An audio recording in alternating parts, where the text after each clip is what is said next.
Jeg sidder her med John Schwarzbach, som er formand for Tele Øst. John, TDC og Metal har indgået et samarbejde omkring akutjob. Hvad går det egentlig ud på? Ja, akutjob, nu skal jeg få en kort version. Det drejer sig om, at den tidligere regering jo fik indført dagpengeperioden på 4 år blev afkortet til 2 år. Og det gør så, at det vi oplever nu, at folk begynder at falde ud af dagpengeperioden, og så ryger de over på kontanthjælp, eller de risikerer simpelthen at få noget, fordi de har noget værdi.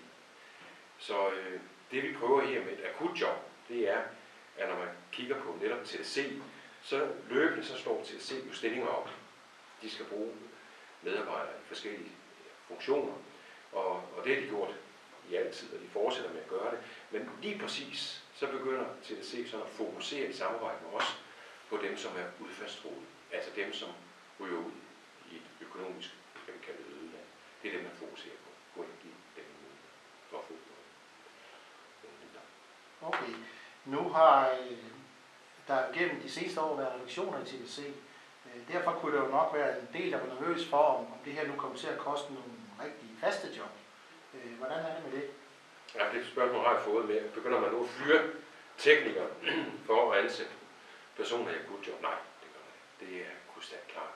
Nej, det gør man ikke. Så det er kun job, som er nyopstået, kan man sige? Ja, det er. Og der er ikke nogen tvivl om, at hvis TDC begyndte at fyre for eksempel nogle teknikere, hvor der arbejder nok, og ansat nogen i akutjob, så vil vi nok komme bullerne ind af forkøret. Er det vigtigt? I det samarbejde, I indgået med TDC omkring akutjob, der er også noget, der hedder en jobrotationsordning. Kan du fortælle lidt om den også? Ja. Det er simpelthen det, at man får nogen ind, som kan passe arbejde for de faste medarbejdere i TDC, mens de uddanner sig. Man får en ind i 3 måneder, for eksempel. Det kan være på et teknikområde, hvor han så hvor han skal opfylde de her arbejdsopgaver i den her periode. Så bliver personalet simpelthen sendt på uddannelse i den periode. Hvordan kommer det rent faktisk til at foregå? Er det på plads endnu? Nej, det ved jeg ikke. Det ved jeg faktisk ikke selv, hvordan det kommer til at foregå. Det ved jeg ikke. Men det er så noget, vi skal forhandle om senere?